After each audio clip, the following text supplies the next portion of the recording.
Hi friends, welcome back to our channel. இன்றைக்கி எங்கே போயிட்டுருக்கோம் அப்படின்னு பார்த்தீங்கன்னா, நம்ம குய்யவன்குடியில் இருக்கிற சுப்பையா கோயிலுக்கு தாங்க போயிட்டுருக்கோம். நீங்கள் ராமநாதபுரம் டிஸ்ட்ரிக்டில் இருந்தீங்க அப்படின்னா உங்களுக்கு கண்டிப்பாக அந்த சுப்பையா கோயிலை பற்றி தெரிஞ்சிருக்கும். பங்குனித்தரத்துக்கு பார்த்திங்கன்னா ரொம்ப விசேஷமாக இருக்கும். ஒரு நேர்த்திக்கடனுக்காக தான் நம்ம வந்திருக்கோம். என்ன நேர்த்திக்கடன் வச்சுருந்தேன் அப்படின்னு பார்த்தீங்கன்னா, நான் ட்ரோன் வாங்கினேன் அப்படின்னா நான் ஃபஸ்ட்டு வந்து பார்த்திங்கன்னா நம்ம முருகர் கோயிலை வந்து நான் வீடியோ எடுக்கிறேன் அப்படின்னு சொல்லிட்டு ஒரு நேர்த்தி வச்சுருந்தேன்.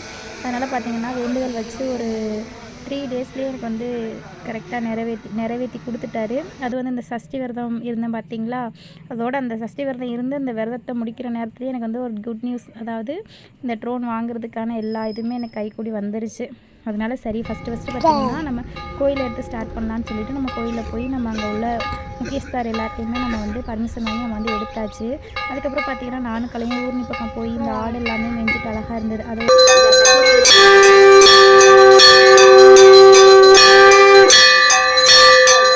சுப்பையா கோயிலில் பூஜைலாம் முடிச்சுட்டு ரிட்டர்ன் வரும்போது பார்த்திங்கன்னா நம்ம கலெக்டர் ஆஃபீஸ்க்கு ஆப்போசிட்டில் இருக்கக்கூடிய வினைதீர்க்கும் வேலவன் கோயிலுக்கு தான் வந்திருந்தோம். இது நான் ஃபஸ்ட் டைம் இந்த முருகன் கோயிலுக்கு வர்றேன். வந்து நல்லபடியாக சாமி எல்லாமே கும்பிட்டுட்டு பார்த்திங்கன்னா கோயிலில் வந்து அன்னதானம் கொடுத்துருந்தாங்க. அன்னதானம்லாம் சாப்பிட்டுட்டு பார்த்திங்கன்னா எலுமிச்சப்பழம் பூ வந்து கொடுத்துருந்தாங்க. இது பார்த்திங்கன்னா எங்களோட அண்ணன் சந்துரு அண்ணன் சொல்லுவோம். அண்ணன் தான் அந்த கோயில் நிர்வாகி எல்லாமே. அங்கே பார்த்திங்கன்னா நன்கொடை நம்மளும் செலுத்திட்டு அண்ணன் கூட கொஞ்சம் நேரம் நல்லா ஜாலியாக பேசிகிட்டு இருந்துட்டு அதுக்கப்புறம் கோயிலேருந்து கிளம்பி நேரம் வந்து துணி எடுக்கிறதுக்காக போயிட்டேன். எதுக்குன்னு பார்த்திங்கன்னா அக்காவுக்கு வந்து குழந்தை பிறந்திருக்கு. அதனால் வந்து நம்ம ட்ரெஸ் எடுத்துகிட்டு போயிடலாம். ஃபஸ்ட்டு போகும்போது சும்மா போகக்கூடாதுன்னு சொல்லிட்டு பொம்பளை பிள்ளை தான் பிறந்திருக்கு. போகும்போது வந்து ட்ரெஸ் எடுத்துகிட்டு கலைக்கு பார்த்திங்கன்னா அந்த ஒரு வாட்டர் பாட்டில் ஒன்று அழகாக இருந்துச்சு. அதுவுமே வாங்கிட்டு நாங்கள் கிளம்பிட்டோம்.